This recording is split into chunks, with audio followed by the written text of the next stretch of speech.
Terima kasih atas kesempatannya.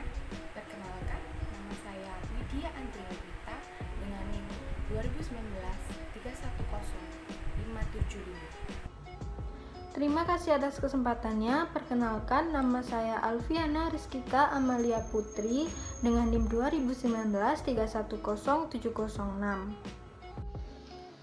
Terima kasih atas kesempatannya. Perkenalkan, nama saya Wilis Citra Permatasari dengan NIM 2019-310-725.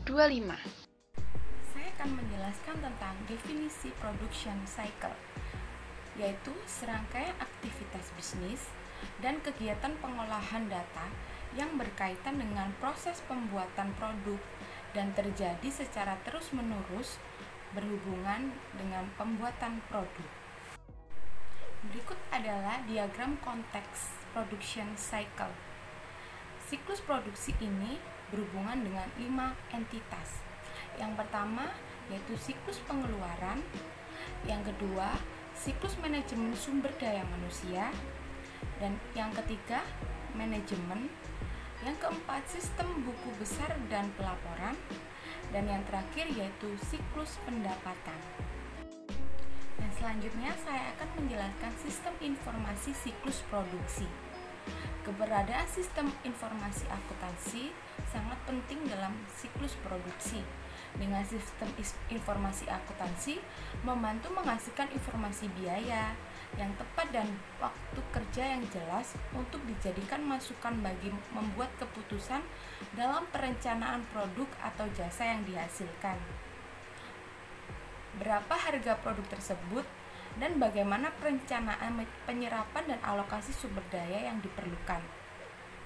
Dan yang sangat penting adalah bagaimana merencanakan dan mengendalikan biaya produksi serta evaluasi kerja terhadap produktivitas yang dihasilkan. Selanjutnya saya akan menjelaskan perangkat lunak PLM terdiri dari 3 komponen utama, yaitu yang pertama perangkat lunak komputer aided design yaitu atau CAD, yang kedua digital perangkat lunak manufaktur, yang ketiga perangkat lunak data produk.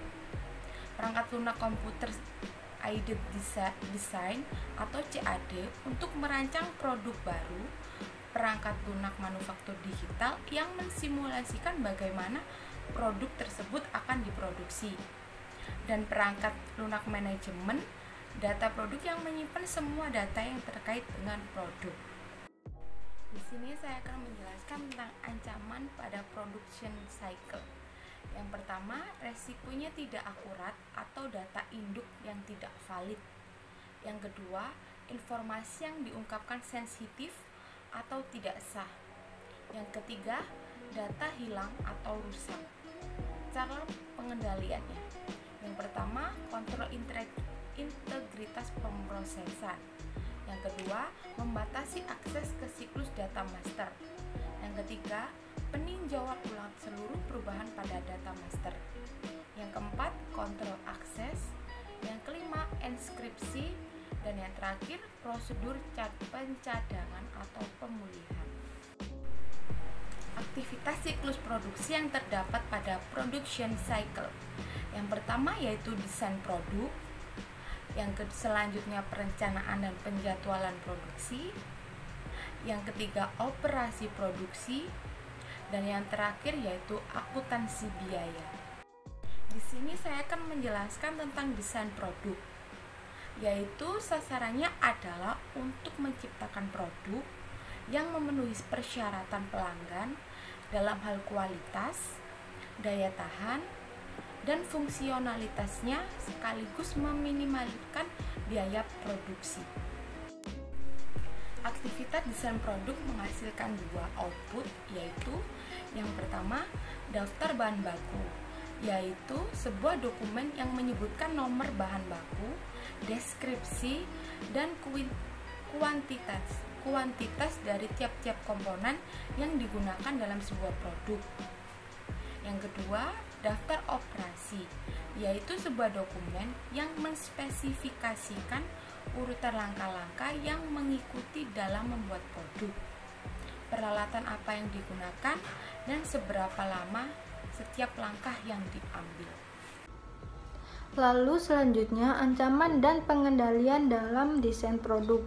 Nah, ancamannya desain produk yang buruk akan meningkatkan biaya serta akan membutuhkan biaya garansi yang lebih banyak. Lalu untuk pengendaliannya, akuntan dapat menganalisis alternatif komponen yang dapat mempengaruhi biaya, serta akuntan dapat menggunakan informasi dari siklus pendapatan tentang biaya garansi dan biaya perbaikan. Selanjutnya, siklus produksi yang kedua yaitu perencanaan dan penjadwalan. Nah, tujuannya untuk mengembangkan rencana produksi yang cukup efisien untuk memenuhi pesanan dan meminimalisir pemakaian bahan untuk produksi. Lalu metode perencanaan produksi yang digunakan dalam aktivitas perencanaan dan penjadwalan yaitu yang pertama Manufacturing Resource Planning atau MRP. Nah, MRP ini berupaya untuk menyeimbangkan kapasitas produksi dengan kebutuhan bahan baku untuk memenuhi permintaan dalam penjualan. Lalu yang kedua adalah Lean Manufacturing atau produksi ramping. Nah, produksi ramping ini akan memperpanjang prinsip persediaan just in time untuk seluruh produksi dan meminimalkan persediaan bahan baku, persediaan bahan dalam proses, lalu persediaan barang jadi. Selanjutnya ada kunci dokumen dan formulir. Nah, pada aktivitas perencanaan dan penjadwalan menghasilkan 3 dokumen lain. Yang pertama ada dokumen pesanan produksi. Nah, pada dokumen ini mencantumkan operasi yang perlu dijalankan, kuantitas yang akan diproduksi, serta lokasi di mana produk ini harus dikirimkan. Lalu yang kedua, permintaan bahan. Nah, dokumen permintaan bahan ini mengotorisasi penambahan atau pengurangan kuantitas bahan baku yang diperlukan dari penyimpanan untuk dikirimkan ke lokasi produksi di mana akan digunakan untuk proses produksi. Lalu yang ketiga, tiket pindahan. Nah, tiket pindahan ini misalnya untuk proses pemindahan bahan baku. Maka dalam tiket ini akan diidentifikasi bagian mana yang akan ditransfer, lalu lokasi mana yang akan jadi tempat transfernya, serta juga dicantumkan untuk waktu transfernya. Selanjutnya adalah ancaman dan pengendalian dari aktivitas perencanaan dan penjadwalan. Nah, ancaman yang pertama adalah kelebihan atau kekurangan produksi. Lalu yang kedua, pesanan produksi yang tidak diotorisasi. Lalu untuk pengendaliannya, yang pertama dapat menggunakan sistem perencanaan produksi. Lalu yang kedua dengan tinjauan dan persetujuan jadwal pesanan produksi. Lalu yang ketiga, pembatasan akses ke pesanan produksi dan jadwal produksi. Aktivitas yang ketiga adalah operasi produksi. Nah, operasi produksi ini adalah pembuatan produk yang sebenarnya. Nah, dalam operasi produksi ini menggunakan berbagai bentuk teknologi informasi seperti robot dan mesin yang dikendalikan, yaitu contohnya Computer Integrated Manufacturing atau ICM. Selanjutnya ada ancaman dan pengendalian dari aktivitas operasi produksi. Nah, ancaman yang pertama adalah kehilangan persediaan dan aktiva tetap. Lalu yang kedua, kinerja yang buruk, dan yang ketiga, kerugian akibat kebakaran atau bencana lainnya, serta gangguan operasi. Lalu untuk pengendaliannya yaitu akses fisik ke persediaan harus dibatasi. Lalu yang kedua, mendokumentasikan pergerakan internal inventaris. Lalu pelatihan dan membuat laporan kinerja, lalu asuransi dan pengaman fisik, dan backup dan rencana pemulihan bencana. Pada slide ini kita akan membahas mengenai akuntansi biaya. Untuk berhasil mencapai tujuan pertama, sistem akuntansi biaya harus dirancang untuk mengumpulkan data yang real-time tentang kinerja kegiatan produksi, sehingga manajemen dapat membuat keputusan dengan tepat waktu. Kemudian, sistem akuntansi biaya juga harus mengklasifikasikan biaya berdasarkan berbagai kategori dan kemudian membebankan biaya tersebut ke produk serta unit organisasi tertentu. Tujuan akuntansi biaya itu ada 3, yaitu yang pertama, menyediakan informasi. Yang dimaksud di sini adalah menyediakan informasi untuk perencanaan, pengendalian, serta mengevaluasi kinerja operasi produksi. Kemudian yang kedua, yaitu memberikan data biaya yang akurat tentang produk. Nah, data yang akurat ini akan digunakan untuk penetapan harga serta keputusan bauran produk. Yang ketiga adalah mengumpulkan dan mengolah informasi yang akan digunakan untuk menghitung nilai persediaan dan harga pokok penjualan yang muncul dalam laporan keuangan perusahaan. Metode akuntansi biaya ada 2, yaitu job order costing dan juga proses costing. Yang pertama, job order costing yaitu pembebanan biaya ke batch produksi tertentu atau pekerjaan dan digunakan ketika produk atau jasa yang dijual terdiri dari barang-barang yang dapat diidentifikasi secara terpisah. Misalnya, perusahaan konstruksi menggunakan penetapan biaya berdasarkan pesanan untuk setiap rumah yang sedang dibangunnya. Kemudian yang kedua ada proses costing, yaitu pembebanan biaya ke setiap proses atau pusat kerja dalam siklus produksi dan kemudian menghitung biaya rata-rata untuk semua unit yang telah diproduksinya. Proses costing ini digunakan ketika barang atau jasa yang serupa diproduksi dalam jumlah massal dan tidak mudah untuk diidentifikasi. Misalnya, pabrik mengakumulasi biaya yang terkait dengan berbagai proses, misalnya menumbuk, fermentasi primer, penyaringan, dan pembotolan.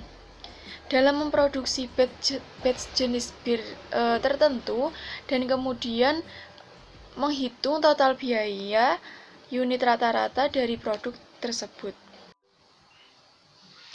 Overhead mempunyai 3 kategori. Yang pertama yaitu overhead terkait batch. Nah, contohnya di sini yaitu biaya setup, inspeksi, dan material penanganan. Sistem biaya berbasis aktivitas mengakumulasikan biaya ini untuk satu batch dan kemudian mengalokasikannya ke unit yang diproduksi dalam batch tersebut. Kemudian yang kedua ada overhead terkait produk. Biaya ini terkait dengan keragaman perusahaan lini produk. Contohnya termasuk penelitian, pengembangan, ekspedisi, pengiriman dan penerimaan, serta peraturan lingkungan. Yang ketiga ada biaya overhead seluruh perusahaan. Nah, dalam kategori ini mencangkup biaya seperti biaya sewa dan properti pajak. Biaya ini berlaku untuk semua produk. Kemudian sistem biaya berbasis aktivitas ini biasanya mengalokasikannya menggunakan tarif, departemen, atau pabrik.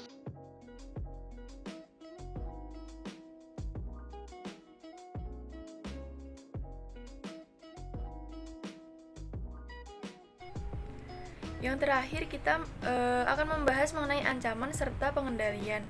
Ancaman di sini ada 3. Yang pertama ada data biaya yang tidak akurat, kemudian alokasi biaya overhead yang tidak tepat, yang terakhir laporan yang menyesatkan.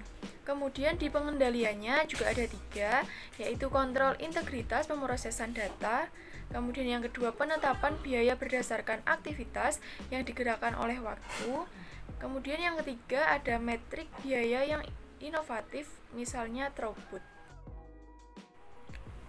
Pada slide ini kita akan membahas mengenai throughput atau ukuran efektivitas produksi.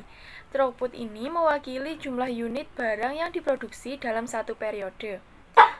Throughput sama dengan dalam kurung total unit yang diproduksi dibagi waktu pemrosesan, kemudian dikalikan dengan waktu pemrosesan dibagi total waktu, kemudian dikalikan lagi dengan dalam kurung good unit atau total unit.